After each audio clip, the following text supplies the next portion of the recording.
Saa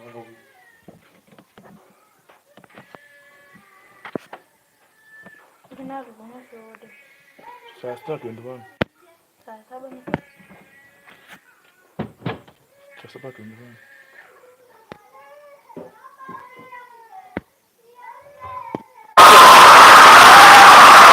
Very popular. Wow. That's very nice. Sitting next to Elon. Wow, you couldn't do better than that, huh? As well as my own special envoy to the Middle East, who's really done a fantastic job, Steve Witkoff. Thank you, Steve. He's been busy. And Michael Waltz is here. Where is Michael? Michael's been so busy. They've been going back and forth and back, and a woman who is just voted the most powerful woman anywhere in the world. No, I'm going to go with Princess Raymer, but she was voted the most powerful woman anywhere in the world, Susie Wiles. Thank you. Most powerful woman, that's pretty good. We have to talk to you about that, Susie. It's pretty good. And also, we all know Jared Kushner, a very special guy. Thank you, Jared. Thank you, Jared. And Elon Musk. He's been making a little news lately, hasn't he, though? Very positive news. Stand up, Elon. He's a great guy.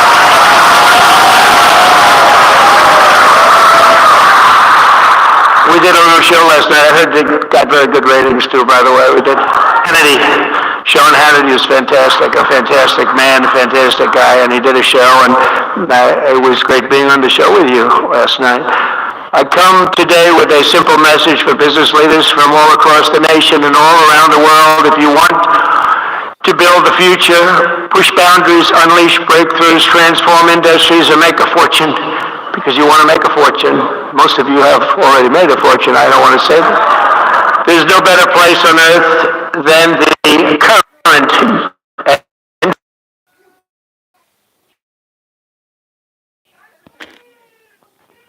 future United States of America under a certain president named Donald J.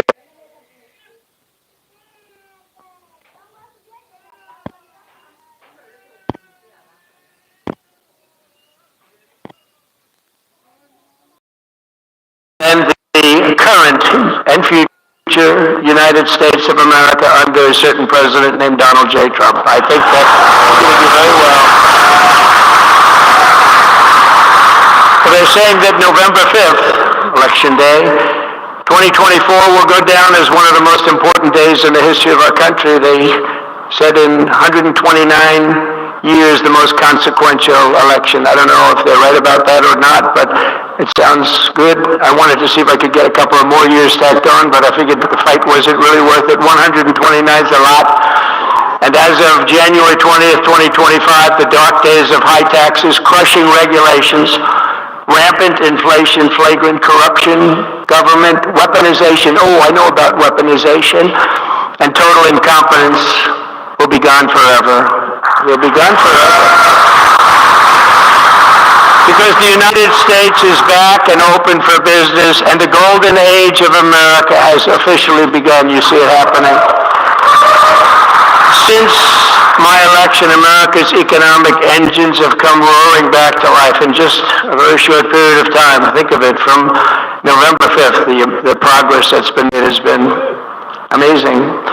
The NASDAQ is up nearly 10% in just a few months, and that's a lot. The Dow Jones Industrial Average is up 2,200 points, and Bitcoin has set multiple all-time record highs, because everyone knows that I'm committed to making America the crypto capital. We want to stay at the forefront. One of them is crypto, and Miami seems to be the center of the action, come to think of it, and maybe it'll stay there. Business optimism skyrocketed 42 points. Think of that in a single month, the most in history by far. That's the biggest increase in history by not even close. The ISM index of manufacturing into positive territory for the first time in many years. Amazing. And it was just announced, this is an interesting one, I didn't realize it was that bad for so long, but it was just announced by one of the nation's most historically accurate and respected pollsters, Rasmussen, that the number of Americans who believe our country is on the right track now exceeds those who think it's heading in the wrong direction for the first time in 20 years. Can you believe that? 20 years. And this is really a seismic 27-point swing from just before the election. Nobody's ever seen anything like that one yet, sir. I want to tell you, that's a big one. The best and most successful business leaders on earth are now racing to invest in the United States. Since November, DeMac has announced plans to invest $40 billion in the U.S., creating at least 10,000 jobs. SoftBank has announced investments of between $100 and $200 billion, creating at least 100,000 American jobs. Oracle and OpenAI and SoftBank are now collectively committing $500 billion to keep the United States on the cutting edge of artificial intelligence, and so many more companies that want to come to the White House and have a little news conference all the time. I said, why didn't you just announce?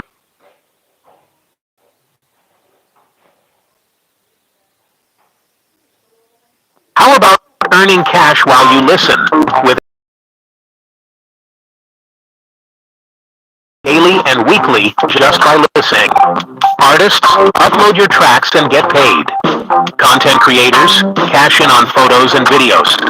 Plus, refer a friend for a $10 bonus. Start earning today with Exam Life.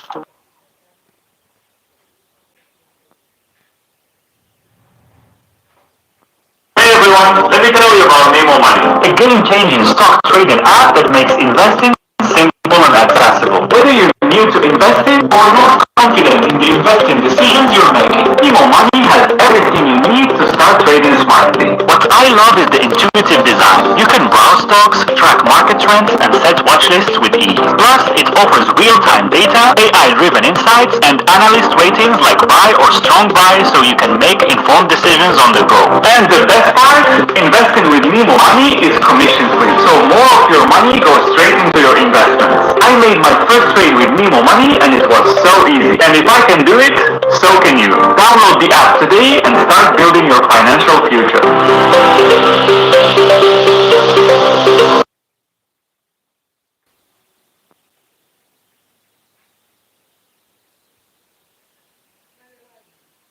Announce it. And 85% of counties voted for Trump. Think of that. So you have 2,600 counties versus 525. 2,600. Think of that. That's why when you look at the election map, after it was all done, the certified map, the whole thing was red.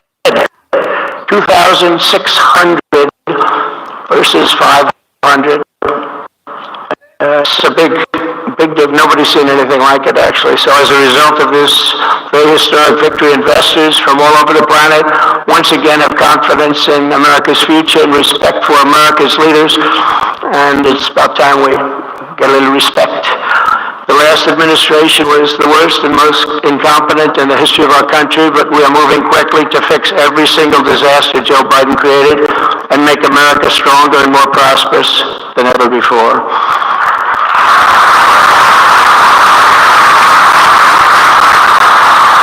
Our first and most urgent mission is to remove the criminals that Biden allowed into our country with the ridiculous and very dangerous open borders policy. They came from all over the world.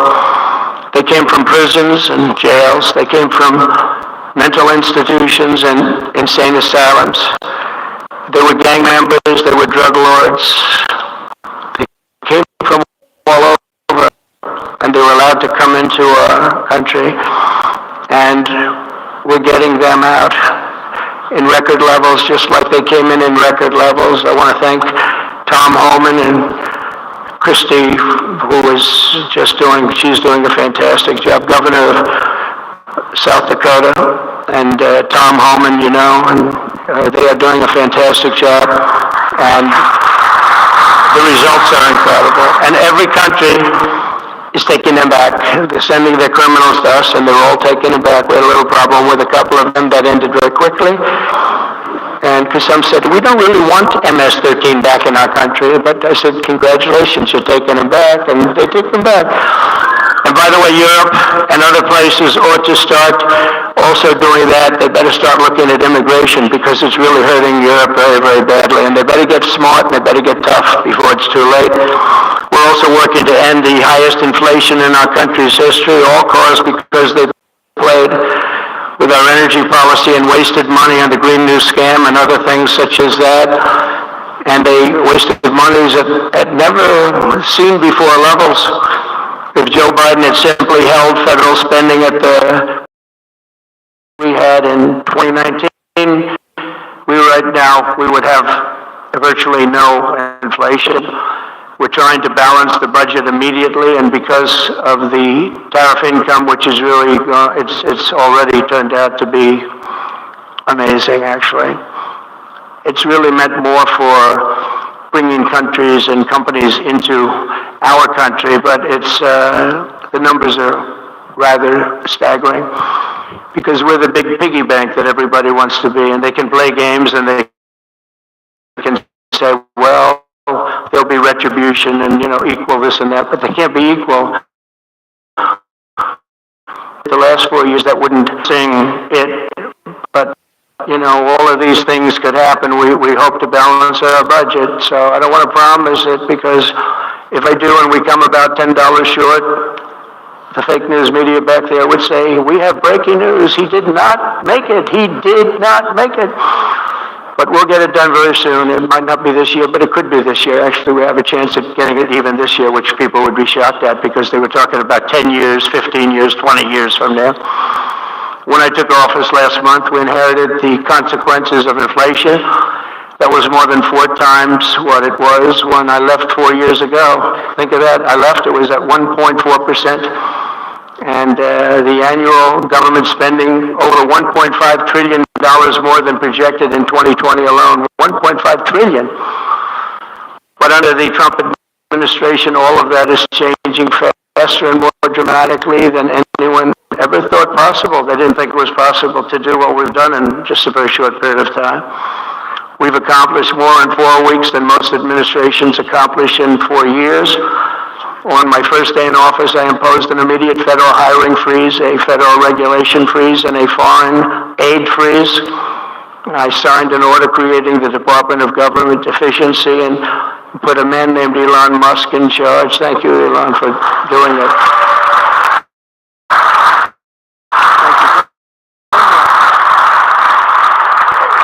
Doing a great job. I wish you could have seen him last night. It's really, he's a very committed person. He's a very serious person. And he's a very high IQ people. I like high IQ people. Not all have to be, but, it'd be nice to have some people up there that he's a seriously high IQ individual. He's got his faults also, I will tell you that.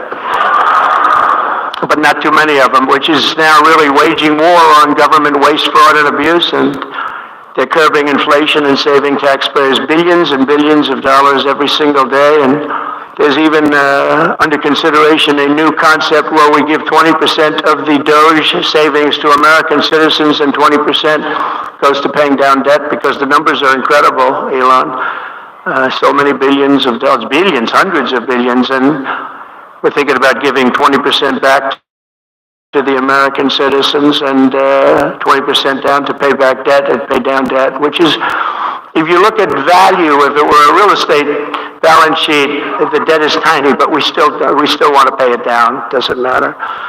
We don't look at it as a piece of real estate. It's America. We're going to get it down through intelligence, hard work, and as Elon said, a word called caring. You have to care.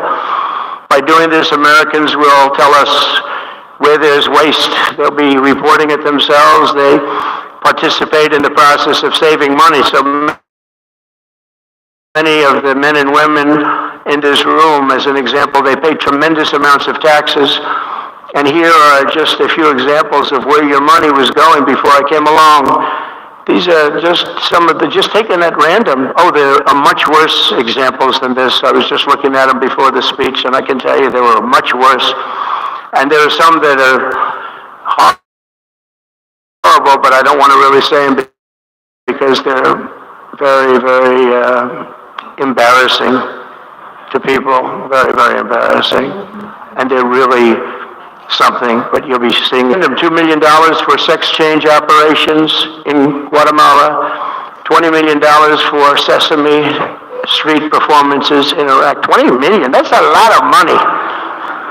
You know, I know what it costs to do those things. You get a cast over for $50,000, give them a couple of bucks tip, that's it, not $20 million. $20 million, that's Gone with the Wind on steroids. $101 million for 29 diversity, equity, and inclusion contracts at the Department of Education. Wow. And we've also we've canceled all of this, saved $520 million for a consultant. I want to know who is that consultant. $1 million to improve the social and economic inclusion. Nobody knows what that means. None of the what the hell does it all mean? Mozambique medical officer. What is that? And did Voices in Cambodia. $14 million for improving public procurement in Serbia. $486 million to the Consortium for Elections and Political Process Strengthening, including $22 million for inclusive, participatory political process in Moldova, and $21 million for voter turnout in India. What do we need to spend $21 million for voter turnout in India? Wow, $21 million. I guess they were trying to get somebody else elected. Well, we ought to tell the Indian government, because when we hear that Russia spent about $2 in our country, it was a big deal, right? They took some internet ads for 2000. This is a total breakthrough. $21 million for India elections. $29 million to strengthen the political landscape in Bangladesh.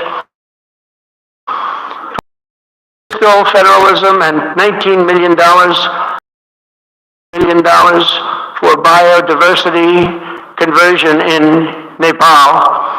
$1.5 million for voter confidence in Liberia. We need voter confidence too when you read this list. $14 million for social cohesion in Mali. $2.5 billion for inclusive democracy.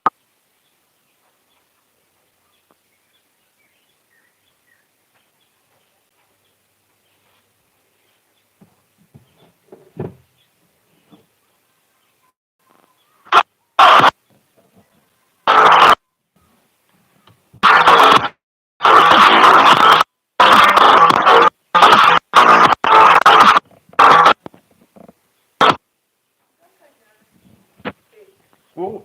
Ama ita buru ko na rolije.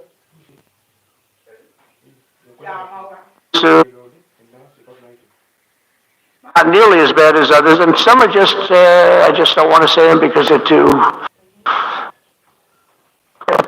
insinuatory. We're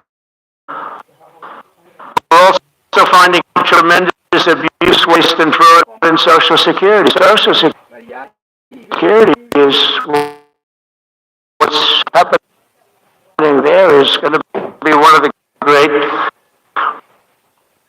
potential scandals in history.